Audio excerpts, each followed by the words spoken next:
Hello दोस्तों, आज हम लोग सांप्रदायिकता के बारे में पढ़ने जा रहे हैं, जिसको अंग्रेजी में कम्युनलिज्म कहते हैं। अधिकतर आप न्यूज़पेपर में देखते होंगे कि सांप्रदायिकता का माहौल है, संप्रदायवाद बढ़ रहा है। तो आइए इस कॉन्सेप्ट को समझते हैं। अगर यूपीएससी के लिए बात करें तो यूपीएससी में पेपर फर्स्ट में ये टॉपिक सीधे जुड़ा हुआ है सोसाइटी से, सेकुलरिज्म से, सीधे ये टॉपिक जुड़ा हुआ है। पेपर सेकंड में आप इसको चुनाव सुधार से जोड़ सकते हो, इसको लोकतंत्र से जोड़ सकते हो, इसको राजनीतिक शुचिता से जोड़ सकते हो, या आप कहीं भी और जगह भी जोड़ सकते हो। पेपर थर्ड में इसको आप आर्थिक विकास से जोड़ सकते हो, इसको आप आंतरिक सुरक्षा से जोड़ सकते हो। पेपर फोर्थ में भी ये बहुत काम आएगा आपको।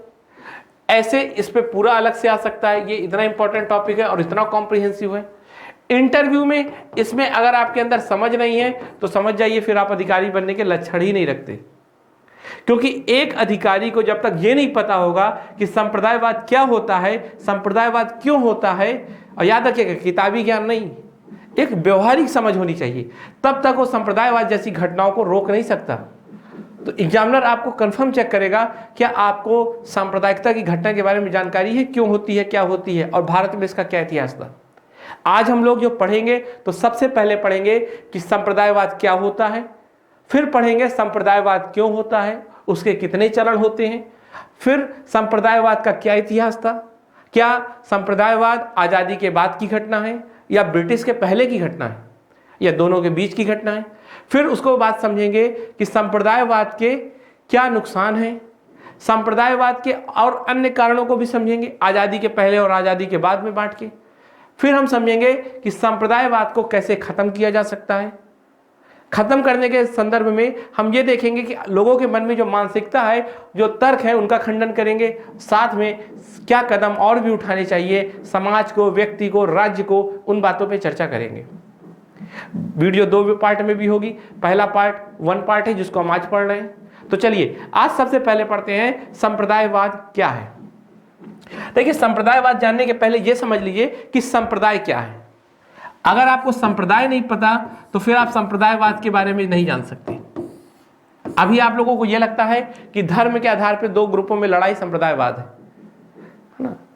तो देखिए, धर्म मात्र नहीं, अगर मैं आपको एथेंटिक बताऊं तो संप्रदायवाद है 2 संप्रदाय क्या, पहले ये समझते हैं। देखिए, संप्रदाय क्या होता है, किसी एक विचार को मानने वाले लोगों का समुदाय। जैसे एक यूपीएससी समुदाय होगा, संप्रदाय है कि यूपीएससी को कैसे निकालना चाहिए। अगर कोई एक विचार को आप लोग मान रहे हो तो आप एक संप्रदाय हो, है ना। जैसे कई लोग मानते हैं कि विष्णु जी की पूजा करनी चाहिए, उसी से मोक्ष मिलेगा, वो वैष्णव संप्रदाय हो गया। कोई मानता है कि शिव जी की पूजा करना चाहिए, उससे मोक्ष मिलेगा, वो शैव संप्रदाय हो गया। कोई मानता है सिया है, कोई सुन्नी है, कई तरह के संप्रदाय होते हैं। तो बस विचार के आधार पे कुछ लोगों का जो समूह होता है उसको संप्रदाय बोलते हैं। बस विचार सब में एक हो, कोई एक कॉमन विचार हो। फिर दूसरी बात, ये विचार सांस्कृतिक भी हो सकता है, राजनीतिक भी हो सकता है और आर्थिक भी हो सकता है। मैंने एक बहुत ब्रॉड डिफिनीशन बताई आपको संप्रदायवाद की, ताकि आपको कंफ्यूजन न रह जाए। क्योंकि भारत में ये संप्रदाय धर्म के धार्मिक विचार के नाम पर है, इसलिए इसको धर्म का रूप मान लिया जाता है। पर याद रखिएगा, मैं आपको फिर एक बात बताना चाहूंगा कि यूपीएससी बहुत बेसिक समझ से आंसर बनाती है क्वेश्चन। अगर आप सोचो कि संप्रदायवाद की डिफिनीशन को रट लोगे और कर लोगे तो मेरी बात मान लीजिए कि अगर आपने कहीं संप्रदायवाद की सीधे परिभाषा ही लिखना शुरू की तो आपने अपने नंबर और कम कर लिए। यूपीएससी कभी संप्रदायवाद की परिभाषा नहीं पूछेगा आपसे, उसका एप्लीकेशन या उसकी कोई घटना को लेके उसका विश्लेषण करवाएगा। जैसे हम लोग क्या है कि अगर क्वेश्चन आ जाए कि बाल विवाह आज भी एक चुनौती है, चर्चा करें, तो 90% बच्चे इसमें बाल विवाह क्या होता है जरूर लिखेंगे और सबके नंबर कम होंगे। वैसे ही संप्रदायवाद से अगर कोई क्वेश्चन आ जाएगा तो सबसे पहले बच्चे वही लिखते हैं संप्रदायवाद क्या होता है। तो हमको उस तरह की आंसर राइटिंग नहीं करनी, हम लोगों को बिल्कुल अलग तरह की करनी है। तो इसलिए हम लोग किसी चीज को बहुत रटने वाले तरीके से नहीं पढ़ेंगे, बड़े व्यवहारिक तरीके से समझेंगे। तो मैंने आपको बताया कि संप्रदायवाद क्या, पहले तो संप्रदाय बताया कि संप्रदाय किसी एक विचार को मानने वाले लोगों का समूह होता है। ठीक, ये हो गया मान लीजिए संपूर्ण। ठीक है, ये हो गए समूह। मान लो ये एक समुदाय है और एक ये समुदाय है ना, ये भी संप्रदाय है एक और ये भी संप्रदाय है। तो सवाल क्या है अब कि संप्रदाय पता चल गया, अब सवाल है कि सांप्रदायिकता क्या होती है, संप्रदायवाद क्या होता है, कम्युनलिज्म क्या होता है। तो देखो, जब इन दोनों को यह लगने लगे कि इन दोनों के हितों में टकराव है, किसमें, हितों में टकराव है, हितों में टकराव है, ठीक है, या ये आपस में एक दूसरे से बहुत तनाव रखते हो, ऐसा तनाव जो हिंसक भी हो सकता है, हिंसक तनाव का हो, ये भी एक शब्द हो सकता है, या ऐसा हो कि इस समुदाय के लोग आपस में बहुत प्यार से रहते हो, फिर इस समुदाय के आपस में बहुत से प्यार से लोग रहते हो, लेकिन ये दोनों संप्रदाय आपस में बहुत चिढ़ता हो, तो ये भी संप्रदाय है ना। तो मेरा कहने का मतलब है कि जब दो समूह को ये लगने लगे कि उनके हितों में टकराव है ना, तो उसे संप्रदायवाद कहते हैं। या ये लगने लगे कि आपस में एक दूसरे को दुश्मन समझने लगे, तो ये भी संप्रदायवाद है। तो मेरा संप्रदायवाद की अगर मैं व्यापक डिफिनेशन बनाने की कोशिश करूं तो संप्रदायवाद वह विचारधारा है जिसमें एक समुदाय को दूसरे समुदाय के प्रति द्वेष की भावना होती है, और ये द्वेष की भावना का कारण ये है कि इनको लगता है कि इनके हितों में टकराव है, और ये हित आर्थिक, सामाजिक व राजनीतिक एवं सांस्कृतिक हो सकते हैं। जैसे मैं भारत के संदर्भ में अगर बात करूं तो भारत में मुख्यतः ये पहचान कैसी है, ये विचार क्या है, धर्म। तो धर्म के आधार पर दो समुदाय हैं, दो या तीन कितने भी हो, और उनमें आपस में क्या है, उनमें आपस में है तनाव। और उस तनाव का क्या कारण है कि एक धर्म को लगता है, मान लो हिंदू धर्म है, मुस्लिम धर्म है, तो हिंदू धर्म को लगता है कि जो मुस्लिम के हित हैं वो हमारे हित से अलग हैं, और ये हित आर्थिक हित हो सकते हैं। जैसे मुस्लिम को लगेगा कि सरकारी नौकरियां सभी हिंदू धर्म के लोग ले जा रहे हैं, हिंदुओं को लगेगा कि सभी संसाधन मुस्लिम वर्ग ले जा रहा है, तो आपस में क्या है, एक दूसरे को द्वेष की भावना से देखेंगे। जैसे मान लो घर में दो बच्चे हैं, ठीक है, और मान लो एक टीवी का रिमोट है, एक टीवी है, तो इसका हित है, मान लो ये कहता है कि हम देखेंगे गेम, और ये कहता है कि हम देखेंगे मूवी। तो दोनों के हित अलग अलग हैं, और दोनों एक दूसरे को क्या करने लगेंगे, दोनों एक दूसरे से रिमोट लेने के लिए लड़ने लगेंगे। और इन दोनों को क्या मन में आ जाएगा, इनके मन में आ जाएगा अगर ये रिमोट ले देगा तो ये क्या लगा देगा, ये मूवी लगा देगा। तो इसके मन में आ जाएगा कि अगर इसको रिमोट मिल जाएगा तो ये गेम लगा देगा। तो इन दोनों के मन में क्या आ जाएगा कि हम दोनों के हित अलग अलग हैं, तो एक दूसरे से क्या करेंगे, ये तनाव करेंगे। और ये तनाव कभी भी हिंसा भी हो सकती है, नॉर्मल बात है दो भाइयों में लड़ाई होना ना, ये मैंने एक उदाहरण के लिए बताया। तो भारत में आप ऐसे ही मुस्लिम और हिंदुओं को लेकर समझ सकते हो। आप देखिए कि जब CAA का बिल था तो दिल्ली में घटना हुई, उस घटना में क्या हुआ, दो संप्रदाय आपस में जो धर्म के आधार पर थे, हिंदू मुस्लिम, उनमें आपस में क्या हो गया, तनाव। और वो तनाव इतना हुआ कि हिंसक हो गया। अब दिल्ली ऐसे, तो इसको संप्रदायवाद कहते हैं। मेरी बात समझ आई। आर्थिक हित हो सकते हैं, अब सांस्कृतिक हित हो सकता है। जैसे मान लो हिंदू को लगने लगे कि हमारे त्यौहार मुस्लिम वर्ग के कारण नहीं मनाए जा रहे, उनसे दिक्कत है। मुस्लिमों को ऐसा लगने लगे कि हमारी संस्कृति का हनन हिंदुओं से हो रहा है, तो आपस में तनाव हो जाएगा, है ना। मान लो मुस्लिम को लगने लगे कि हमारी जो संस्कृति है वो खत्म हो रही है, ठीक, हमारी संस्कृति का हनन हो रहा है और इसका कारण हिंदू संप्रदाय है। और हिंदू संप्रदाय को लगने लगेगा कि हमारी संस्कृति का हनन मुस्लिम कर रहे हैं, तो आपस में तनाव हो जाएगा। इस तरह की बात आप समझिए। मैं भारत के संदर्भ में बात कर रहा हूं, इसलिए मैं हिंदू मुस्लिम कर रहा हूं, ठीक है। बाकी ये पहचान हर जगह अलग अलग है। अफ्रीका में अलग पहचान है। ऐसा नहीं कि सांप्रदायिकता केवल भारत की एक घटना है। तो सांप्रदायिकता क्या है, एक प्रकार की ऐसी मानसिकता जो लोगों को लगती है कि हमसे अलग जो समूह है वो हमारा दुश्मन है। बात समझिएगा। इसमें एक बहुत बड़ी बात आप ध्यान रखिएगा। जैसे मान लो ये समुदाय है, इस समुदाय को अपने लोगों से बड़ा प्यार है, तो ये कोई गलत बात नहीं है। और इस संप्रदाय के लोगों को अपने समुदाय से बड़ा प्यार है, तो ये भी गलत बात नहीं है। जैसे मान लो हिंदुओं को अपनी संप्रदाय से बड़ा प्यार है, अपने त्यौहार से बड़ा प्यार है, अपनी संस्कृति से बड़ा प्यार है, तो इसमें कहीं कोई गलती नहीं है। और मुस्लिमों को अगर अपने संप्रदाय से प्यार है तो इसमें भी कोई गलती नहीं है। लेकिन अगर हिंदुओं को ऐसा लगता है कि हमें मुस्लिमों से दिक्कत है और मुस्लिमों को ऐसे लगता है कि हमें हिंदुओं से दिक्कत है, तो समस्या इधर है।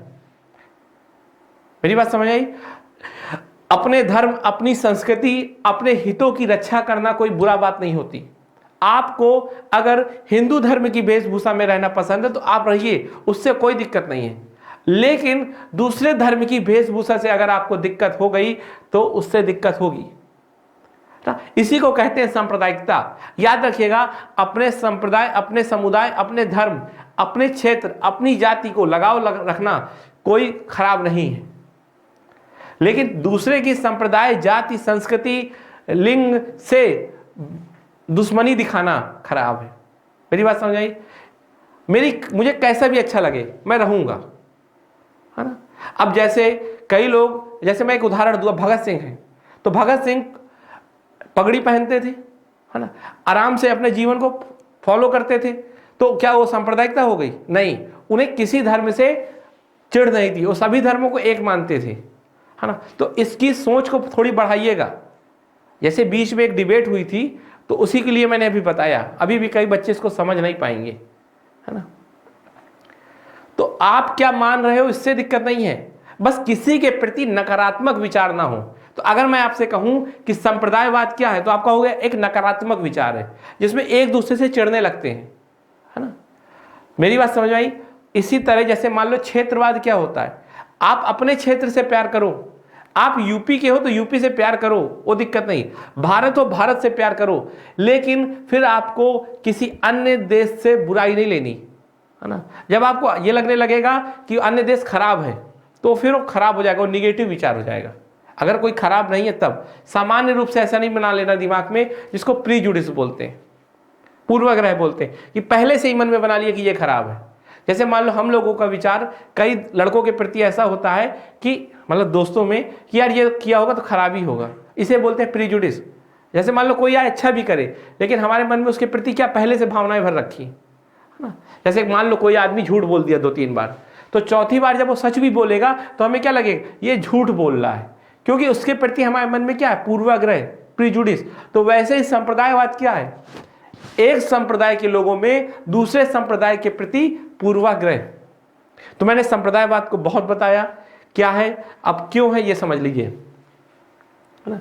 तो क्यों को समझ ले कि संप्रदायवाद इसलिए है कि अब एक समुदाय को ये लगने लगता है कि दूसरे समुदाय से उसके हितों का क्या है, टकराव, ठीक है। ये भी जैसे भी चर्चा हो गई थी, ये हित आर्थिक, सामाजिक, राजनीतिक सब हो सकते हैं। आप देखिए भारत में आज़ादी के समय क्या लगने लगा था, मुस्लिम वर्ग को लगने लगा था हमारे राजनीतिक हित हिंदुओं के राजनीतिक हित से अलग है, इसलिए वो लड़ने लगे, है ना।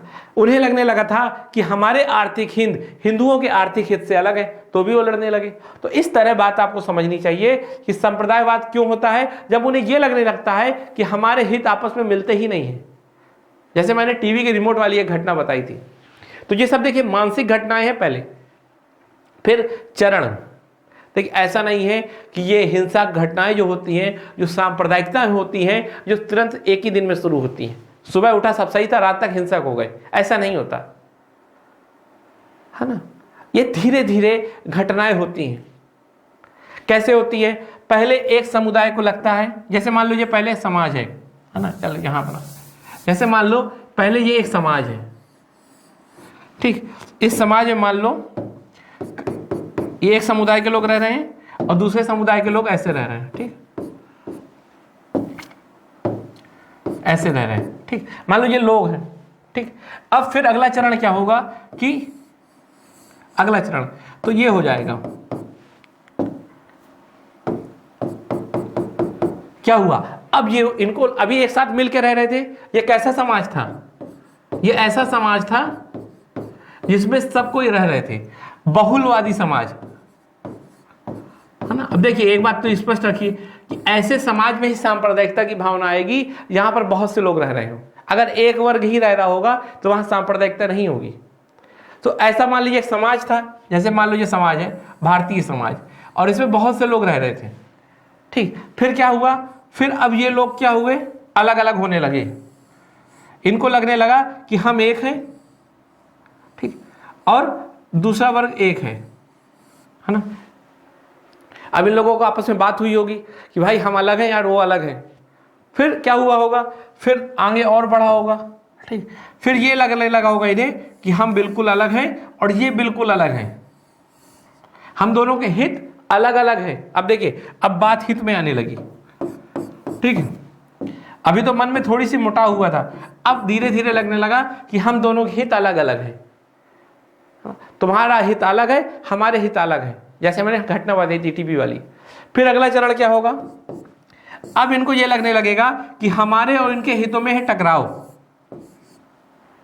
मतलब इसके हित अलग है, हमारे हित अलग है, लेकिन अब क्या है, ये हित आपस में टकराते भी हैं।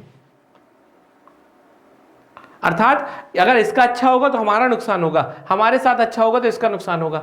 अगले चरण में क्या होता है कि भाई अब एक समुदाय को खत्म करना होगा, वरना बात बनेगी नहीं। और फिर होती है हिंसक घटना, हिंसक घटना,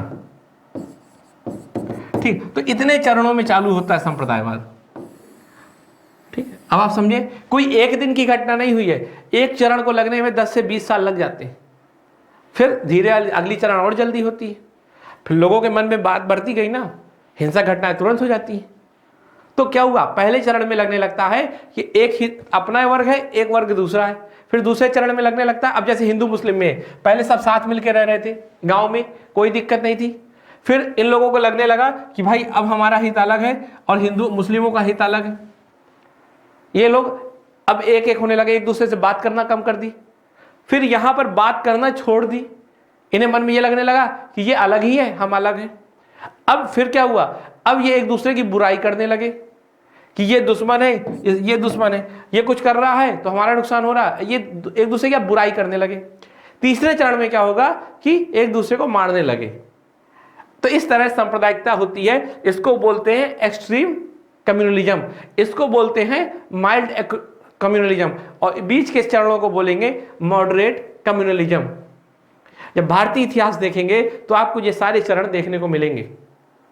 तो इस तरह हमने समझा कि कम्युनलिज्म के कितने चरण होते हैं।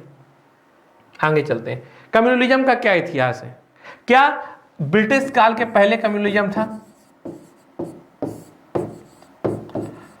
पहले क्या था, ठीक। फिर ब्रिटिश काल में कैसे कम्युनलिज्म आया, फिर वो कैसे बढ़ता चला गया, इस सब बात में चर्चा करेंगे। तो एक कहानी है, उसको सुनिए और याद करिएगा, बहुत महत्वपूर्ण है। तो देखिए, जब ब्रिटिश समाज के पहले हम लोग रहते थे ना, तो क्या था, ना ट्रांसपोर्टेशन थे बड़े बड़े, ना कम्युनिकेशन था, है ना, अर्थात पत्रिकाएं भी नहीं आती थी। और कैसी अर्थव्यवस्था थी, एक ग्रामीण आधारित अर्थव्यवस्था थी, अर्थात सब कोई अपने अपने गांवों में रह रहे होते हैं, ठीक है। जैसे मान लो ये भारत है,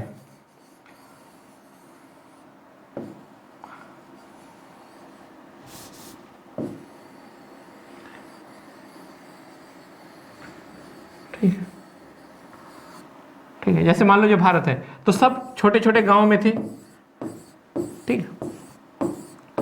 अब समझिए, हर गांव अपने आप में क्या था, क्लोज्ड था, बंद था, गांव के लोग आपस में बात करते थे, रहते थे। अब सारे लोग, एक गांव के लोग आपस में संबंधित होते थे, है ना। कोई एक बढ़ई है तो कोई एक मोची है, कोई एक वैद्य है तो कोई एक डॉक्टर है, तो सारा काम एक दूसरे के साथ करते थे और अपने जीवन को सरलता पूर्वक चलाते थे। तब सांप्रदायिकता की कोई भावना नहीं थी। हर आदमी, जो ग्रामीण आधारित अर्थव्यवस्था थी, तब इन्हें लगता था कि हमारा हित इस गांव में है, हमें अपने हितों को पूरा करना है। कोई लड़ाई वड़ाई नहीं होती थी, राजा को कोई मतलब नहीं होता था, राजा हिंदू हो मुस्लिम हो, उसका समाज में कोई प्रभाव नहीं होता था। समाज अलग था, राजनीति अलग थी, है ना। आज अकबर है तो कल कोई और आ जाएगा, इसका समाज से कोई फर्क नहीं था। समाज में सब हंस के रह रहे थे। ये बहुत बड़ी बात बोल रहा हूं कि समाज में राजनीति ने प्रवेश नहीं किया था। समाज के लोगों को नहीं मतलब था कि क्या हो रहा है क्या नहीं हो रहा।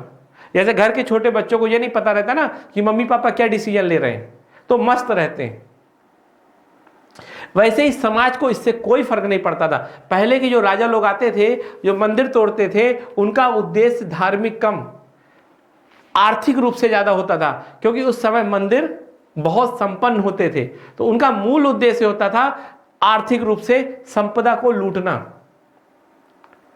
देखिए, मैं जब आपको आज पढ़ा रहा हूं ना, तो एक बात बहुत ध्यान रखिएगा कि अपने दिमाग को खाली करके सुनिएगा, ठीक है, क्योंकि अधजल गगरी छलकत जाए, और जो पूरी खाली है उसकी तो बात ही नहीं करना, है ना। तो उनकी बात नहीं मैं कर रहा, मैं बहुत सामान्य रूप से कह रहा हूं कि पहले, आज़ादी के पहले ऐसा नहीं था, आज़ादी नहीं, सॉरी, ब्रिटिश काल के पहले नहीं था। अब क्या हुआ, जब ब्रिटिश काल आया तो क्या हुआ, अर्थव्यवस्था बदलने लगी। आपको पता ही होगा कि ब्रिटिश ने रेलवे बिछा दिया, ठीक है, रेलवे बिछा दी, फिर पत्रिकाएं और मैगजीन आने लगी, है ना, पत्रकार आने लगे, न्यूज समाचार आने लगी, टेलीग्राफ आ गया, बात होने लगी। तो क्या हुआ, ये लिमिट्स खत्म हो गई अब गांव की। अब हमारे अंदर एक भारत की भावना आने लगी, समझिएगा, अब ये लिमिट खत्म हो गई। अर्थात अब इसका बहुत बड़ा कारण है कि आज़ादी, सॉरी, ब्रिटिश काल के बाद ही क्यों आई सांप्रदायिकता। तो ये सब एक हो गए। अब इनके मन में ये विचार आया, जब सब एक हो गए, क्यों एक हुए, क्योंकि गांव की अर्थव्यवस्था तो खत्म कर दी थी ब्रिटिश ने, सस्ता माल लाके बेचते थे, तो गांव में हाथ का बना माल कौन खरीदेगा, और कई जमीन कब्जा ली तो मिला दिया सब, है ना। तो इस तरह गांव की जो अर्थव्यवस्था थी, ग्रामीण अर्थव्यवस्था खत्म हो गई। फिर होता है 1857 का विद्रोह। जब 1857 का विद्रोह होता है, तो इस विद्रोह में मेनली किसने लीड किया था, मुस्लिमों ने। तो मुस्लिम इसमें लीड कर रहे थे हर जगह, है ना। ये कोई, देखिए, इसमें हिंदू मुस्लिम का बंटवारा ही नहीं था, कोई ये नहीं कह रहा था कि हिंदू मुस्लिम के बीच में कोई मतभेद है, सब मिलकर लड़ रहे थे। तो इस बात से तो कंफर्म हो गए ना यहां पर कि संप्रदायवाद नहीं था, लोगों के मन में कोई धर्म के आधार पे मनमुटाव नहीं था, अपने अपने धर्म को सब मानते थे, तो उसे संप्रदायवाद नहीं कहते। मैंने कहा अपने धर्म को मानना संप्रदायवाद नहीं है, दूसरे धर्म से द्वेष रखना संप्रदायवाद है। अब ये मुस्लिमों ने किया मेनली। अब ब्रिटिश को लगने लगा, जो ब्रिटिश थे उनको लगने लगा कि ये मुस्लिम ज्यादा क्रांतिकारी है ना। तो ब्रिटिश ने जितनी भी नौकरियां थी लगभग वो हिंदुओं को दी, क्योंकि ब्रिटिश नहीं चाहते थे ये लोग आए, है ना। तो क्या होने लगा कि मुस्लिम वर्ग पीछे होने लगा। तो जब मुस्लिम वर्ग पीछे होने लगा, तो फिर मुस्लिम वर्ग में एक क्या हुआ, दुख का भाव आया कि हम पीछे हो रहे हैं। और उसी समय उन्हें लगा कि दूसरा समुदाय आगे बढ़ रहा है ना। अब ये विचार सबके नहीं आया, जो समाज में सामान्य लोग थे उनमें नहीं आया, कुछ बौद्धिक लोग थे जैसे सर सैयद अहमद खान। तो उनके मन में यही आया कि देखो, जो ब्रिटिश है ना, वो हिंदुओं के लिए अच्छा कर रही है, मुस्लिमों के लिए गलत, क्योंकि मुस्लिम लोग ज़्यादा राजनीतिक गतिविधियों में पड़ रहे हैं, इसीलिए इसका खामियाजा भुगत रहे हैं। तो वो गए सर सैयद अहमद खान और समझाने लगे कि देखो, तुम्हारे हित अलग हैं, हिंदुओं के हित अलग हैं, है ना। तुम राजनीति में ना पढ़ो, तुम अपना पढ़ाई लिखाई करो और उसी से अपना फ्यूचर बनाओ। तो मुस्लिमों को ये लगने लगा कि अब हमारे हित अलग है। तो मुस्लिमों के मन में संप्रदायवाद का पहली बार प्रवेश होने लगा कि उन्हें अब लगने लगा कि देखो, सारी नौकरियां हिंदू ले जा रहे हैं और हम भुगत रहे हैं, है ना। तो अब उनके मन में मनमुटाव होने लगा। तो इस तरह शुरुआत होती है मनमुटाव की। फिर जब 1850 के समय ब्रिटिश को लगने लगा कि ये सब लोग अब एक हो रहे हैं आपस में, सॉरी 1860-70 के आसपास ये सब एक हो रहे हैं। अब जब एक होंगे तो ब्रिटिश के लिए खतरा बन जाएगा, क्योंकि भाई ब्रिटिश क्या कर सकती थी, अलग अलग लड़ सकती थी। आप किसी एक आदमी को तोड़ दोगे कई भागों में, किसी एक समुदाय को, तो कमजोर हो जाएगा, लेकिन जब एक हो जाएंगे सब तो मजबूत हो जाएगा। तो ब्रिटिश ये चाहते थे कि कभी एक ना हो। तो ब्रिटिश ने डिवाइड एंड रूल का फॉर्मूला फॉलो किया, और फिर उन्होंने जो बौद्धिक लोग थे उनको समझाया कि देखो, जो हिंदू लोग ज्यादातर मांग कर रहे हैं ना, अब भाई भारत में हिंदू ज्यादा ही थे, तो उनको ये भड़काया कि देखो, जो हिंदू लोग मांग कर रहे हैं उसमें तुम्हारा कोई फायदा नहीं है। हिंदू एक राष्ट्र की मांग कर रहे हैं, आप बताओ कि इस राष्ट्र से तुम्हारा क्या फायदा। और साथ में यह भी कहा कि मुस्लिमों से कि भाई तुम तो हमेशा शासक वर्ग से थे, अब देखो हिंदू शासक वर्ग हो रहा है। तो मुस्लिमों को लगा हाँ यार, हम ही पहले राजा रहा करते थे, अब देखो एक छोटा सा समुदाय आगे बढ़ रहा है। तो क्या हुआ, अब मन में मनमुटाव होने लगा। साथ में ये कहा कि देखो, जो जो हिंदू वर्ग है ना, जो कांग्रेस है, कांग्रेस ही था हिंदुओं का मेनली, तो ये कहा कि देखो जो कांग्रेस है ये जो भी कर रहा है ना अपने समुदाय के लिए कर रहा है, अगर इस कांग्रेस को पावर मिल गई ना तो तुम्हारा शोषण कर देगा, ऐसा ब्रिटिश ने भरने लगा। तो मुस्लिमों को लगा हाँ यार ये भी सही है, क्यों? क्योंकि हम हमेशा शासक रहे थे, अब अगर ये हो जाएंगे तो हमारा शोषण करेंगे। तो इस तरह लोगों के मन में ब्रिटिश ने हिंदू मुस्लिम की भावना पैदा करना चालू कर दी और दोनों के हितों में अब टकराव बताने लगे। पहला ये बताया कि मुस्लिम हमेशा पहले शासक होते थे, तो उन्हें ये लगा हाँ अब हमें शासक होना चाहिए, है ना, हम हिंदू पार्टी या हिंदुओं की बहुसंख्यक पार्टी कांग्रेस का साथ नहीं देंगे। इस तरह पहली बार देखिए, और आपको पता होगा सर सैयद अहमद खान ने कभी भी कांग्रेस का साथ नहीं दिया, है ना। उन्हें यह भी बताया गया मुस्लिमों को कि तुम जो पढ़ते हो फारसी वारसी, ठीक है, देखो इससे संबंधित तो ये कोई मांग ही नहीं कर रहे, है ना, अगर ये मांग करेंगे तो इंग्लिश के आधार पर नौकरी होगी, तो तुम्हारे लड़कों को नौकरी भी नहीं मिलेगी। तो उन्हें और लगने लगा कि हाँ यार ये गलत। साथ में उन्होंने क्या किया, ब्रिटिश समय ने पूरे इतिहास को फिर से लिखा, भारत के इतिहास को जो कभी जानते भी नहीं थे, जो इतिहास ऐसे ऐसे लोगों ने लिखा जो कभी भारत आए नहीं थे, पर उनके भारतीय इतिहास लिखने का क्या मतलब था, भारत के लोगों के अंदर सांप्रदायिकता की भावना को बढ़ाना। तो उन्होंने संप्रदायवाद बढ़ाने के लिए इतिहास लिखा और इतिहास को 3 चरणों में बांटा।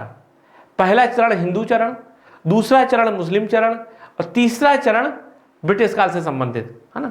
तो पहले चरण को दिखाया कि देखो हिंदू समय में आप सोने की चिड़िया हुआ करते थे, कितने अच्छे होते थे आप लोग। फिर कहा कि देखो ये मुस्लिम आ गए ना इसीलिए तुम पीछे हो गए हो, और फिर कहा कि अब हम आए हैं तो आपको बेहतर कर देंगे। तो इससे क्या हुआ, हिंदू मुस्लिमों से चिढ़ने लगे और मुस्लिम हिंदुओं से चिढ़ने लगे। हिंदुओं को लगने लगा कि हमारा जो पिछड़ापन है वो इन्हीं मुस्लिम के कारण है, अब ब्रिटिश भगवान आ गए ये बना लेंगे हम लोगों को। तो ब्रिटिश ने ऐसे इतिहास लिखवाया और यही इतिहास लोगों के मन में आ गया। तो इतिहास तो आप जैसा चाहेंगे वैसा लिख देंगे, है ना। मैं अपने बारे में कोई इतिहास लिख जाऊं वही सब कोई पढ़े तो क्या वो वास्तविक होगा? क्या नहीं, जो मैंने लिखा होगा वो होगा। अब लिखा सही है तो वास्तविक है, नहीं तो गलत है। तो इतिहास, और लिखा भी किसने था, जो लोग कभी भारत आए भी नहीं थे। तो इस तरह ब्रिटिश काल ने शुरुआत कर दी सांप्रदायिकता की। अब देखिए लोगों के धीरे धीरे दिमाग में जा रहा है। फिर उसी समय क्या हुआ, एक समाज सुधार आंदोलन चले और राष्ट्रीय आंदोलन भी शुरू हो गए थे। लेकिन जो समाज सुधार आंदोलन थे और राष्ट्रीय आंदोलन थे उनका स्वरूप थोड़ी थोड़ी धार्मिक था।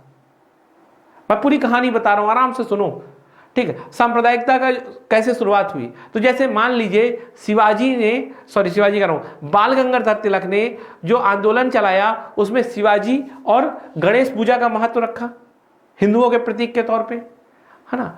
इसी तरह जो समाज सुधार आंदोलन हो रहे थे वो भी मूलतः धर्म पे आधारित थे, या तो हिंदू धर्म या तो मुस्लिम धर्म।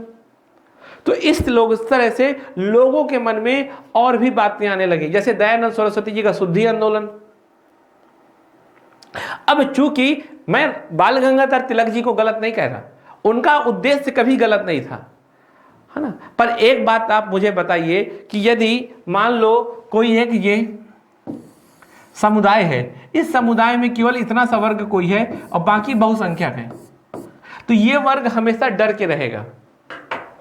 जैसे आप मान लो आप कहीं नई जगह जाते हो जहां पर आपको कोई जानता भी नहीं, तो आप हर बात में डर के रहते हो, है ना। आपका आत्मविश्वास बहुत कम रहता है। मान लो आप एक नई जगह गए जहां पर 15 लोग थे और आप सिंगल हो, तो 15 लोग हंस भी रहे होंगे ना, तो आपको लगेगा अरे यार कहीं मेरे ऊपर तो नहीं हंस रहे, तुरंत आप सही करने लगोगे कपड़े, है ना। फिर तुरंत देखोगे कुछ मेरे ऊपर नहीं, और आप डर डर के रहोगे। क्यों? क्योंकि आप कम हो। जब आप अल्पसंख्यक हो तो आपके अंदर एक स्वाभाविक सा डर हो जाता है। तो ऐसे ही वो समुदाय भी कम था, उसके मन में भी एक डर था। और डर के साथ साथ जब बाल गंगाधर तिलक जी का था, मैंने जो उदाहरण बताया, दयानंद सरस्वती का जो उदाहरण बताया, साथ में जैसे काली पूजा के आधार पर राष्ट्रीय आंदोलन, तो मुस्लिम वर्ग को यह लगने लगा कि जो ये राष्ट्रीय आंदोलन है ये हिंदू धर्म के लिए है। तो उनके मन में एक डर बनने लगा। और देखिए ये 1-2 दिन की घटना नहीं है, 10, 20, 30 साल हो गए। जो मैंने शुरुआत बताई थी 57 से, अब 30 साल हो रहे हैं, है ना। 85 में कांग्रेस बनी, लोगों के मन में आ गया था, लोगों के नहीं, अभी समाज में अभी भी नहीं आया। जो समाज का सामान्य वर्ग के लोग हैं वो अभी भी बहुत ज्यादा नहीं इससे प्रभावित हिंदू मुस्लिम से। जैसे आज के समय देखो टीवी में कुछ भी चले, बगल में हिंदू मुस्लिम बैठे ही हैं, आपस में खाना पीना भी खा रहे हैं, लेकिन टीवी में देख रहे हैं कि कैसी कट्टरता दिखाई जा रही। यहां कोई फर्क नहीं अभी भी पड़ता। कहा जाता है कि आप टीवी बंद कर दो, देश में सब अच्छा चल रहा है ना। तो इसी तरह उस समय भी सामान्य गांव के लोग अपने काम करने में बिजी थे, कोई ज्यादा असर नहीं, केवल अभी बौद्धिक लोगों पे ये बातें चल रही थी, जो विचार वर्ग। ठीक, फिर क्या हुआ कि 1905 में बंगाल विद्रोह हुआ, है ना। अब बंगाल जो विद्रोह, सॉरी बंगाल कह रहा हूं, स्वदेशी आंदोलन हुआ, उसमें भी देखिए राखी वाली एक घटना हुई, गंगा में नहाने वाली एक घटना हुई। तो ये सब साथ में आपको ये भी पता होगा कि भारत में जो जमींदार थे वो ज्यादातर हिंदू थे और जो किसान वर्ग था वो मुस्लिम था। क्योंकि जमींदार और मुस्लिम, सॉरी कह रहा हूं, जो जमींदार है और जो किसान है ये आपस में एक दूसरे को दुश्मन की तरह देखते थे। पर देखिए जमींदार और किसान ये आपस में आर्थिक रिश्ता है, ये आर्थिक संबंध है ना। लेकिन लोगों के मन में ये भाव आने लगा कि ये सांप्रदायिकता भी है। क्यों? क्योंकि वो फिर जमींदार को हिंदू के तौर पे देखने लगे और किसानों को मुस्लिम के तौर पे देखने लगे। तो आपस में लगने लगा मुस्लिम किसानों को कि हिंदू हमारे विरोधी हैं और हिंदू जमींदारों को लगा कि मुस्लिम हमारे खिलाफ हैं। ऐसा आप मोपाला विद्रोह में देख सकते हो, कैसे एक आर्थिक मुद्दा सांप्रदायिक हो गया। जैसे मैं मान लो एक दोस्त है मेरा, कोई मुस्लिम दोस्त है, हम दोनों के बीच में पैसे की घटना हुई कि पैसे कहाँ गए, मान लो 5,000 रुपए गायब हो गए दोनों के बीच से। तो लड़ाई हुई कि 5,000 कहाँ गए। तो हम दोनों आपस में लड़ते रहे और 1 घंटे बाद कोई लड़का आ जा कहे कि ये तो ना मुस्लिम से कह दे कि हिंदू है इसलिए तुम्हारे पैसे चुरा लिए होंगे, और मुस्लिम से कह दे और हिंदू से कह दे कि ये मुस्लिम है इसलिए चुरा दिए होंगे। तो अभी तक 5,000 के लिए लड़ाई हो रही थी, अब वो लड़ाई हिंदू मुस्लिम में बदल जाएगी। तो इस तरह होती है चीजें। तो ऐसे ही चीजें बदल रही थी भारत में। अब धीरे धीरे क्या हुआ कि अंग्रेजों को लगने लगा कि ये सही चीज है, ये अगर आपस में लड़ने लगेंगे ना तो हमें कभी इनको शक्ति नहीं देनी, क्योंकि ये आपस में लड़ेंगे, आपस में कमजोर रहेंगे। अगर ये एक हो गए तो दिक्कत होगी। तो उन्होंने क्या किया, उन्होंने और लड़वाने के लिए कहा कि देखो अभी तो ये आर्थिक आधार पर लड़ना शुरू किए हैं, सांस्कृतिक आधार पर तो हो ही चुका है इनमें, है ना। अब क्या करते हैं, इन्हें राजनीतिक आधार पर भी हम अलग कर देते हैं। देखिए सभी हित अलग हो जाएंगे। अब कैसे, फिर मतलब एक वर्ग दूसरे वर्ग से चिढ़ने लगेगा कि तुम हमारे आर्थिक दुश्मन भी हो, तुम हमारे सांस्कृतिक दुश्मन भी हो, तुम हमारे राजनीतिक दुश्मन भी हो। अब राजनीतिक कैसे, उन्होंने कहा कि अब मुस्लिमों के कुछ लोगों को बुला लिया, आगा खां लोगों को, है ना। अब जब बुलाया अंग्रेजों ने कहा इधर आओ भाई मीटिंग होगी, तो गए होंगे। तो उन्होंने कहा होगा उस वर्ग से कि सुनो तुम लोगों का बड़ा अच्छा इतिहास था, पता नहीं ये कांग्रेस क्या चाहती है ना। मुस्लिमों वर्ग के जो नेता थे बड़े, उनसे कहा होगा कि यार तुम लोगों का इतिहास इतना शानदार था, पर ये हिंदू वर्ग, जो बहुसंख्यक हिंदू वर्ग वाली संस्था है ना कांग्रेस, वो तुम्हें सपोर्ट ही नहीं कर रही कुछ, और तुम्हारी कोई डिमांड ही नहीं उठाती, पता नहीं तुम लोग कैसे चुप हो। तो लगा आगा खां को, अरे कैसी बात करते हो, अब हम भी पार्टी बनाएंगे अपनी। तो फिर आगा खां ने मुस्लिम लीग बनाई। और देखिए अगर मैं आपको कांग्रेस की बात यहां बताऊं तो कांग्रेस कोई भी धर्म के आधार पर पार्टी नहीं थी, है ना। कांग्रेस खुद ऐसे मुद्दे नहीं चुनती थी जो धर्म के आधार पे हो। उसे यह भी कह दिया था कि वो सामाजिक सुधार से भी अपने आप को अलग करेगी। कांग्रेस प्योर राजनीतिक सुधार से जुड़ी थी, अगर आप देखें अच्छे से, ठीक। सामाजिक सुधार के लिए नेशनल सोशल कॉन्फ्रेंस नामक एक संस्था काम कर रही थी एमजी रनाडे द्वारा उस समय। लेकिन जो कांग्रेस थी वो पूर्णतः एक राजनीतिक संस्था थी। पर कांग्रेस के खिलाफ मुस्लिमों के बौद्धिक वर्ग को भरा गया और वो मान गए। जबकि आप बताओ कांग्रेस में जो तीसरा अध्यक्ष था वो था बदरुद्दीन तैयब जी, खुद मुस्लिम थे वो, है ना, वो खुद मुस्लिम थे। पर उसके अलावा भी उनके साथ क्या हुआ, उन्होंने खुद कहा कि हम सब पहले भारतीय हैं। तो इस तरह क्या हुआ, इस तरह कांग्रेस की कोई गलती नहीं, कांग्रेस में मुस्लिमों की सहभागिता भी लगातार बढ़ती रही। पर चूंकि अंग्रेजों को भड़काना था तो उन्होंने क्या किया, मुस्लिमों के कुछ जो संपन्न लोग थे उनको बुलाया और उनके दिमाग में डाला कि देखो यार अभी बहुत अच्छा मौका है, तुम्हारे साथ तो गलत हो ही रहा है और तुम समाज के हित में आगे आ जाओ तो तुम भी क्या करोगे, बड़े नेता बन जाओगे, बड़े हीरो बनोगे। तो आप जैसे मैं मान लो किसी को बुला लूं और समझा दूं कि देखो यार तुम ये आंदोलन करो और इससे तुम्हें भी बड़ा फायदा होगा और तुम्हारे साथ गलत भी बहुत हो रहा, तो वो क्या करेगा, बिना सोचे लड़ने लगेगा दूसरे वर्ग से। तो इस तरह आगा खां मुस्लिम लीग बनाई 1906 में और फिर ब्रिटिश का अपना काम पूरा हो गया। अब उन्होंने कहा कि हम मुस्लिम लीग को कांग्रेस से लड़वा देंगे, ठीक है, तो ये आपस में दोनों लड़ते रहेंगे और हम आराम से देश को लूटते रहेंगे। जबकि कांग्रेस कहती थी कि हम सभी वर्गों की पार्टी हैं, हमारे में चाहे कोई मुस्लिम हो, चाहे हिंदू हो, चाहे सिख हो, चाहे ईसाई हो, चाहे महिला हो, चाहे पुरुष हो, चाहे दलित हो, चाहे ट्राइबल्स हो, इससे कोई मैटर नहीं करता, हम सब भारत के आधार पे भारतीय लोगों की पार्टी है, ना कि हिंदू मुस्लिम सिख ईसाई करके। अर्थात कोई भी भारतीय है वो हमसे जुड़ जाए, हम उसके लिए लड़ेंगे, हम हिंदू मुस्लिम में नहीं। लेकिन चूंकि मुस्लिम लीग के कान भर दिए गए, अब मुस्लिम लीग कहने लगी कि हम मुस्लिम की पार्टी हैं, ठीक। इसी तरह हिंदुओं की भी पार्टी बनी होगी कुछ, है ना, जैसे हिंदू महासभा, वो भी कांग्रेस से चिढ़ते थे, ये भी कांग्रेस से चिढ़ते थे। हिंदू महासभा को लगता था कि कांग्रेस मुस्लिमों के लिए ज्यादा पक्ष लेती है ना। जैसे घर में मान लो एक घटना हुई कि घर में मान लो 2 बच्चे हैं, एक कमजोर बच्चा है, एक मजबूत बच्चा, तो माता क्या कहती है, कमजोर बच्चे को ज्यादा तरफदारी करेंगी, तो जो मजबूत बच्चा है वो माँ से चिढ़ने लग सकता है, देखो हमेशा उसके लिए करती रहती हैं। लेकिन माता जी का इंटेंशन क्या है, प्योर है, माता जी किसी से चिढ़ती नहीं है, बस वो कमजोर बच्चे को ज्यादा केयर कर रही है। लेकिन जो मजबूत बच्चा है उसके मन में शंका आ जाएगी कि हमेशा उसी के लिए करती है, ये उससे ज्यादा प्यार करती, हमसे नहीं। तो इसी तरह कुछ हुआ होगा, कांग्रेस ने भी कुछ किया होगा, तो कांग्रेस से क्या, ये भी चिढ़ते थे, ये भी चिढ़ते थे। तो अब 1909 में क्या हुआ, 1909 में मार्ले मिंटो सुधार हुआ। अब देखो अंग्रेज क्या करते थे, ब्रिटिश कहते थे, इनको अकेले में बुला के भड़का देते थे कि तुम ना अलग से अपने वोट बैंक की मांग करो, पृथक निर्वाचन मंडल की मांग करो, ठीक है, सेपरेट इलेक्टोरल की। तो ये मांग करने लगे, और फिर ब्रिटिश बाद में क्या बोलते थे यहाँ पर कि देखो वो मांग कर रहे हैं तो हमको देना ही होगा, है ना। तो बहुत ढोंगी थे ये एक प्रकार से, पर अपना हित इन्हें पूरा करना था, तो चुपके से बुलाते थे, पहले समझा देते थे कि तुम ये मांग करो, और फिर बाद में जब वो मांग करने लगते थे तो सबसे बोलते थे चूंकि ये मांग रहे हैं तो हमें देना ही पड़ेगा, है ना। तो अपने आप को दानवीर भी दिखा देते थे कि देखो हम कितने दानवीर, हमसे कुछ भी मांगो हम दे देते हैं। तो ये इस तरह इनको दे दिया क्या, पृथक निर्वाचन मंडल। अब पृथक निर्वाचन मंडल ने सबसे ज्यादा हिंदू मुस्लिम के बीच में तनाव पैदा किया। पहले चुनाव क्या होता था, जैसे मान लो ये है देश, एक कोई क्षेत्र है, और ये मान लो एक क्षेत्र है दिल्ली, है ना। अब दिल्ली में मान लो हिंदू मुस्लिम सब रह रहे हैं, ठीक। अब मान लो हिंदू मुस्लिम सब रह रहे हैं, चुनाव हुए, तो इन चुनाव में कई लोग खड़े होंगे, मान लो एक ये खड़ा हुआ, ठीक है, एक ये खड़ा हुआ, ठीक है, ये भी खड़ा हुआ, मान लो ये 3 लोग खड़े हुए, 4 कर दे।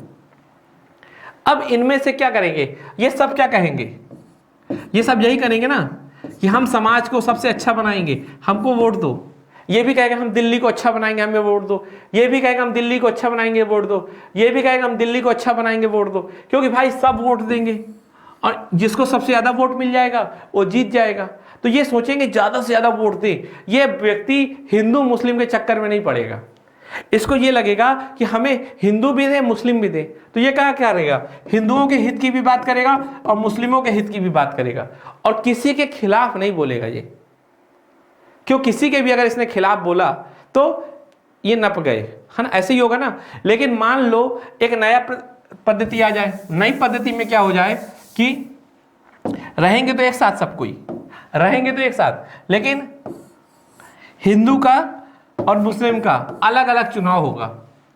कैसे, अब मान लो यहां पर आ गए सारे मुस्लिम और यहां आ गए सारे हिंदू, ठीक, तो हिंदुओं का अलग प्रतिनिधित्व होगा, ये अलग व्यक्ति खड़ा होगा 2 मान लो, ठीक। अब मुस्लिम के अलग 2 खड़े होंगे,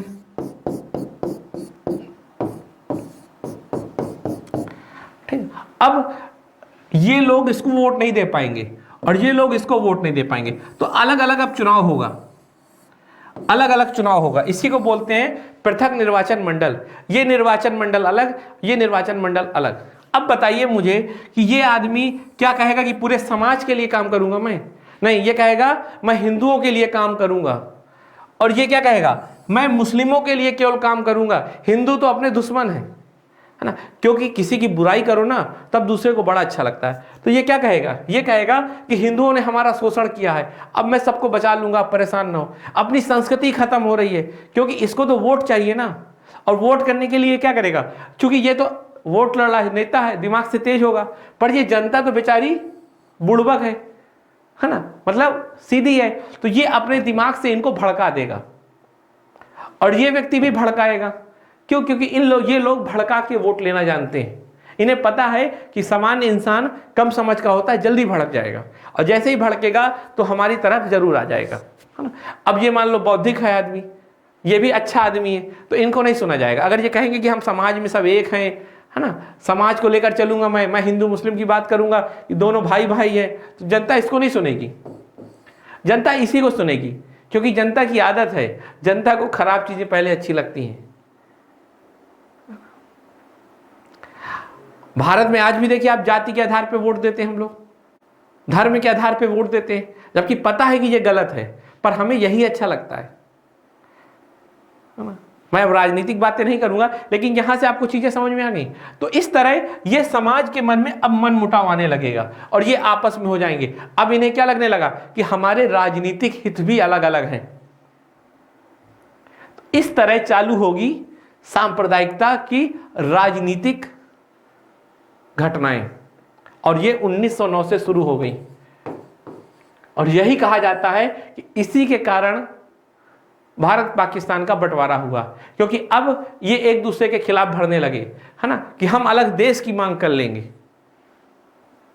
अभी नहीं भर रहे ये, है ना, लेकिन भविष्य में ये अलग चुनाव, अगर ये चुनाव अलग ना होते और पूरे समुदाय को एक साथ वोट देना, तो कोई भी ये अलग अलग होने की बात नहीं कर सकता था। तो यही इसीलिए कहा जाता है कि मार्ले मिंटो सुधार भारतीय विभाजन का आधार बनी, जो भारत के लिए सबसे दुखद घटनाओं में से एक थी। आज भी देखिए आजादी के समय की फोटो, तो ट्रक में लाशें, ट्रक में इतनी भीड़, वो एक इतनी भयावह घटना है कि जिसको देखा ही नहीं जा सकता। ठीक, तो इस तरह 1909 में हुआ। ठीक, फिर 1909 से क्या हुआ, हम लोग पहुंच रहे हैं सीधे 1916 में।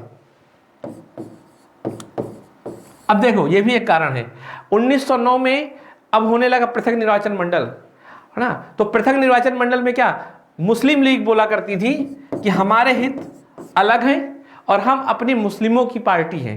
तो कांग्रेस बोलती थी कि हम भारतीयों की पार्टी हैं, है ना, Muslim plus Hindu plus Sikh plus ईसाई, हमें कोई फर्क नहीं पड़ा। लेकिन मुस्लिम लीग क्या बोलती थी, हम हिंदुओं की लड़ाई है। यहीं पर एक हिंदू महासभा, ये हिंदुओं की बात करती थी। अब ये हिंदू की बात करे, ये मुस्लिमों की बात करे, बेचारी कांग्रेस बीच में पिसती थी, है ना। कांग्रेस सबको साथ लेके चलना चाहती थी, और आपको पता है कि आदमी को गलत चीजें बहुत अच्छी लगती हैं। अभी जैसे मैं ही पढ़ाने लगूं कुछ, अभी उल्टा सीधा हंसी मजाक करने लगूं, या कुछ कोई अच्छी चीज बात ना करूं, कोई समझदारी वाली बात, तो लाखों, अभी कई लोग देखने लगेंगे। लेकिन जब समझदारी बात करूं तो कुछ ही लोग वीडियो देखेंगे। तो इस तरह क्या हुआ, अब महासभा भी कर रही। अब देखिए आपको सीधे सीधे चल रहा है, अब राजनीतिक रूप से सांप्रदायिकता आ रही है ना। सबसे बड़ी बात है कि कांग्रेस कहती थी कि हम पूरे भारतीयों की पार्टी हैं, मुस्लिम लीग को मान्यता नहीं देती थी हम। और 1916 में कांग्रेस ने इसके साथ समझौता कर लिया, कांग्रेस ने मुस्लिम लीग के साथ समझौता कर लिया। अब समझौता करने का क्या मतलब है कि उसने मुस्लिम लीग की स्वीकारता बढ़ा दी।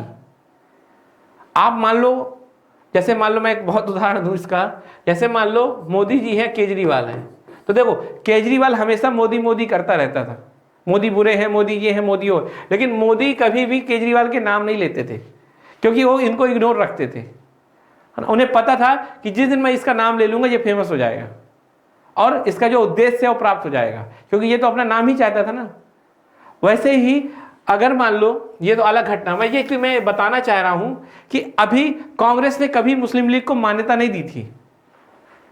वो कभी नहीं कहती थी कि कोई एक धर्म के लिए अलग पार्टी है, उसने कहा कांग्रेस सभी के लिए पार्टी है। पर जिस दिन ये दोनों एक मेज में बैठ के एक दूसरे से साइन किए होंगे, तो क्या हुआ, एक दूसरे को क्या कर दी, मान्यता दे दी। तो कांग्रेस ने मुस्लिम लीग को मान्यता दे दी पहली बार, और मुस्लिम लीग को जब मान्यता दी तो मुस्लिम लीग का महत्व बढ़ गया। यह कांग्रेस की एक बहुत बड़ी गलती थी, है ना? इसे कांग्रेस की सबसे बड़ी गलती कहते हैं। अगर देखा जाए, अगर कांग्रेस इसको मान्यता ही नहीं देती तो ये क्या होता, ये निराश होता चला जाता, शायद खत्म भी हो जाती, लेकिन फिर इसको मान्यता मिल गई। अब देखिए, तब भी ऐसा कुछ खराब नहीं, अभी माहौल कोई दिक्कत नहीं है। मैंने क्या कहा था कि अगर आप अपने हित के लिए मांग कर रहे हो, मुस्लिम लीग है, अगर ये मुस्लिमों के लिए मांग कर रही है तो कोई गलत बात नहीं है। अगर हिंदू महासभा, ठीक है, अपने हितों के लिए मांग कर रही है तो देखिए कोई गलत बात नहीं है। लेकिन जब ये कहने लगे कि ये हमारे दुश्मन है, ये हमारे दुश्मन है, तो गलत इसको कहते हैं। तो लेकिन अभी ये सब नहीं था।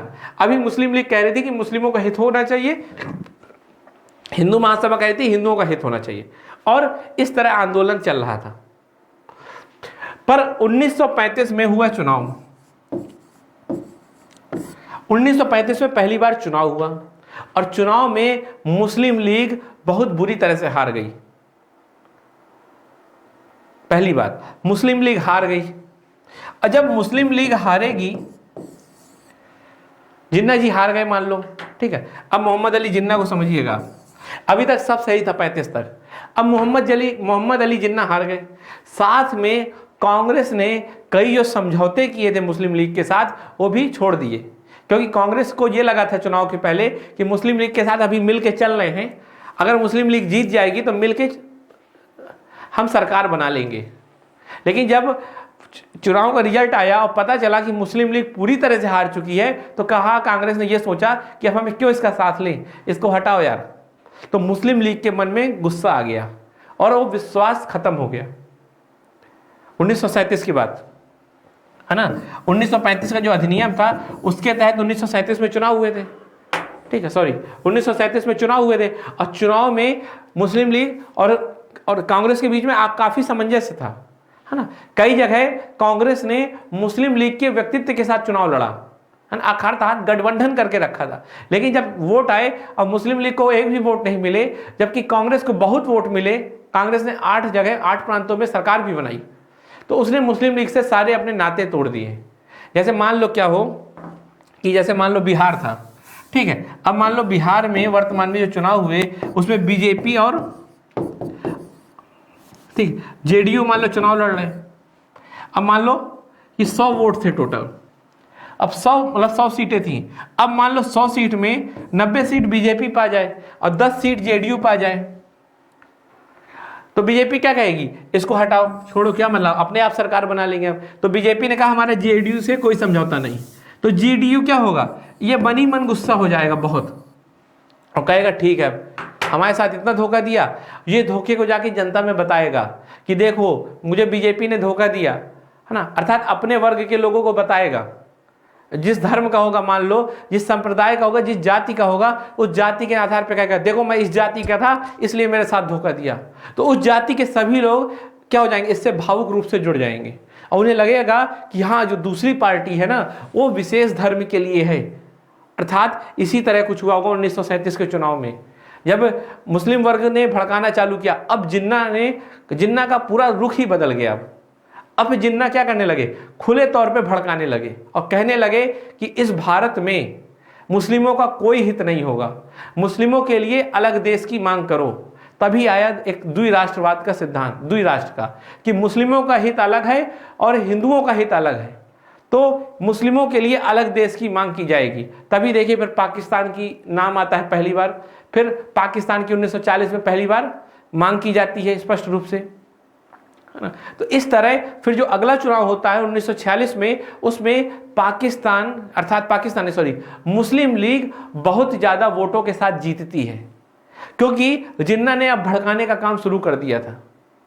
मैंने क्या बताया था कि पहले माइल्ड कम्युनलिज्म था, फिर 1937 के बाद मॉडरेट होता है और 1946 के बाद वो और हिंसक हो जाता है, जब इतना भड़का दिया जाता है कि मोहम्मद अली जिन्ना फिर क्या थे, पावर चाहते थे, है ना। देखिए मोहम्मद अली जिन्ना हमेशा ब्लैकमेल करते थे, उन्हें यह लगता था कि मैं नेहरू गांधी पटेल को ब्लैकमेल करूंगा तो मुझे हर चीज मिलती रहेगी।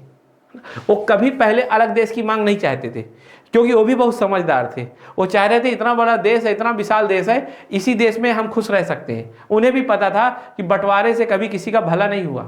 पर वो ब्लैकमेल किया करते थे, है ना। जैसे मान लो हम नहीं घर में करते, हम खाना नहीं खाएंगे हमें ये चाहिए, हम खाना नहीं खाएंगे हमें ये चाहिए, हाँ। अब मान लो किसी दिन फिर खाना ही नहीं मिला, तब लगेगा हाँ यार। तो ऐसे ही जिन्ना कहते थे, मैं अलग हो जाऊंगा नहीं तो मुझे ये दो, मैं अलग हो जाऊंगा तो मुझे ये दो, मैं अलग हो जाऊंगा तो मुझे ये दो। तो उसको हर चीज मिलती रही, है ना। लेकिन फिर चूंकि वो बोलता था, जनता को भी भड़काता था, पर एक समय जनता इतनी भड़क गई कि अब पीछे आने वाली नहीं थी, है ना। और वो पूरे देश के लिए खामियाजा बना। और इसी आधार पे फिर 1946 के बाद में हिंसक घटनाएं हुई, जिसमें सबसे बड़ी घटना 16 अगस्त को सीधी कार्यवाही दिवस था।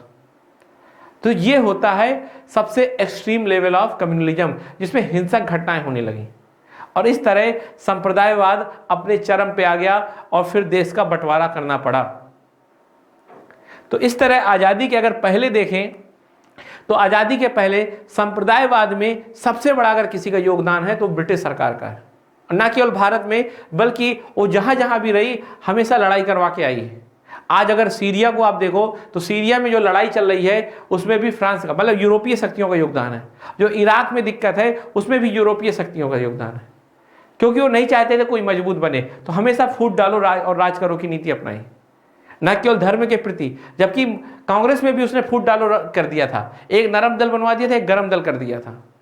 उन्होंने तो कोशिश की थी कि हिंदू धर्म मुस्लिम धर्म और उसी तरह एक एससी वर्ग भी बन जाए, है ना। चाहता था कि कई भागों में टूट जाओ, आपस में इतना लड़ें, हमें मजबूत नहीं होने, हमें कमजोर ना कर पाएंगे। तो इस तरह सबसे बड़ा योगदान अगर सांप्रदायिकता का है, सांप्रदायिकता को जो दिमाग में लाया वो लाया ब्रिटिश। कैसे, मैंने बताया इतिहास लिख के, है ना, भड़का कर, जानबूझ के नहीं रोका उसने कई जगह, इस तरह कह सकते हैं। फिर एक हाथ से ताली नहीं बजती, कुछ कमी हिंदू महासभा और मुस्लिम लीग की थी, ये दोनों आपस में एक दूसरे के प्रति मनमुटाव करते रहे, है ना। कुछ घटनाएं ऐसी हुई जिसका संप्रदायवाद बढ़ाने में विशेष योगदान था, पर चूंकि वो इंटेंशन के साथ नहीं की गई थी। जैसे मैंने आपको बताया था शिवाजी पूजा, गणेश पूजा, है ना, गंगा स्नान, ये सब चीजें थी। अब मुझे लग रहा है कि आप लोगों को संप्रदायवाद के इतिहास की एक अच्छी समझ बन गई होगी। आप लोग जान चुके होंगे कि संप्रदायवाद क्या होता है और क्यों होता है, और संप्रदायवाद भारत में किस तरह से प्रवेश किया। मैंने आपको बताया था कि पहले हम ग्रामीण अर्थव्यवस्था में थे, लेकिन जैसे ही ट्रेन वेन चलने लगी सब मिल गए और सबको लगा कि अब एक राष्ट्र के तौर पे हम बन रहे हैं, है ना। तो सबके अंदर राष्ट्रवाद की भावना आई, पर बीच में कुछ लोगों ने दिमाग लगाया और राष्ट्रवाद की भावना को कमजोर करने के लिए एक हिंदू वर्ग और एक मुस्लिम वर्ग के प्रति शंका पैदा कर दी, और उसके कारण ये दोनों वर्ग आपस में मनमुटाव करने लगे, जो पृथक निर्वाचन मंडल से साफ साफ दिखता है, और इसी का परिणाम हुआ संप्रदायवाद। तो दोस्तों आपको समझ में आया होगा। यहाँ ना समझ में आया हो वहाँ मुझे जरूर बताएं, साथ ही इसमें नोट्स जरूर बना लें, क्योंकि आपको पढ़ाने के लिए मैं बहुत चीज़ें कलेक्ट करके पढ़ाता हूँ। और याद रखिएगा, भूलिएगा मत, मेरी मेहनत है, इसकी थोड़ी इज्जत करिएगा। हाँ, अगले चैप्टर में हम लोग पढ़ेंगे आज़ादी के बाद क्यों आखिर संप्रदायवाद रहा, क्यों नहीं खत्म हो गया आज़ादी के बाद। फिर समझेंगे क्या जिन्ना वाकई खुश थे अलग होके, है ना। जैसे मैं इसमें एक कहानी सुनाऊंगा आपको कि एक व्यक्ति अगर आता है भारत और वो कहता है कि भारत में मुस्लिम रहते हैं, हमने कहा हाँ, तो फिर पाकिस्तान जाता है तो पाकिस्तान में भी कहते हैं यहाँ हिंदू रहते हैं, तो लोगों ने कहा हाँ। तो फिर उसने सवाल किया कि फिर बंटवारा किस लिए किया था, है ना। तो इसको जोड़िएगा, जो मैंने कहा था जिन्ना अलग नहीं होना चाहते थे, पर जिन्ना ने गलत काम किया, ठीक, अपने स्वार्थों के लिए उसने पूरा देश को नरक की ओर धकेल दिया था। तो चलिए, उम्मीद है आप लोगों को समझ में आया होगा। जो भी ना आए पूछ सकते हैं। धन्यवाद।